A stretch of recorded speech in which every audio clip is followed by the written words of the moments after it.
Band बजाने वाला सैनिक इतनी जोर से फूंकता है कि खुद ही शकरकंद सूखा बन गया और खर्च कम करने के लिए मशीन गनधारी सैनिक ने मशीन गन की जगह लकड़ी की छड़ी पकड़ ली।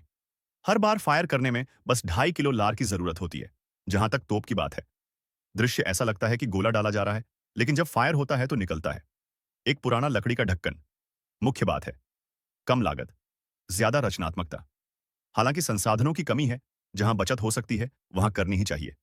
पर पता नहीं किस महाबुद्धिमान ने पैराशूट तक की बचत कर डाली। जिस सिपाही को इसका अंदाजा नहीं था, जैसे ही उसने पैराशूट खोला, उसकी आंखें खुली की खुली रह गईं। जैसे ही बटालियन का सीटी सिग्नल बजा, जो सैनिक अभी तक उनींदा था, वो पल में सतर्क हो गया। ला- खाने का तरीका तो और भी अजीब।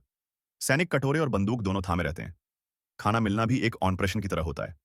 हर चावल का दाना अनुशासन से खाया जाता है। मशीन गनधारी का खाना खाना तो गति की मिसाल है। चम्मच बन जाती है, गटलिंग गन। 3 सेकंड में प्लेट साफ, कोई सपना नहीं। कैफेटेरिया की आंटी भी हैरान होकर बोलती हैं। सच्चा प्रोफेशनल इसके बाद आता है, बम फेंकने वाला। हर चावल का गोला एकदम परफेक्ट धनुषाकार वक्र में फेंका जाता है और उसे हवा में ही पकड़ना अनिवार्य है, ताकि उनका कौशल हमेशा ताजा बना रहे। अंत में आती है मौत की टोली। तीनों के चेहरे देखकर ही पता चलता है कि आज फिर कुछ स्पेशल फूड पर प्रयोग किया गया है। वो खटास और झटका तो दुश्मन की गोलियों से भी ज्यादा तेज है। खाने के बाद सभी यूनिट्स जल्दी से इकट्ठा हो जाती हैं। सबसे पहले आती है घुड़सवार टुकड़ी। कमांडर के आदेश पर आलसी घोड़े तुरंत युद्ध मुद्रा में आ जाते हैं और फिर एकदम क्रमबद्ध तरीके से कदम ताल करते हुए निकल पड़ते हैं प्रशिक्षण मैदान की ओर। उनके पीछे पीछे आती है पैदल सेना कदम, सशक्त और गूंजते हुए आखिर में आती है छद्मवेशी यूनिट, जो पर्यावरण में इतनी घुली मिली होती है कि उनका पता तक नहीं चलता।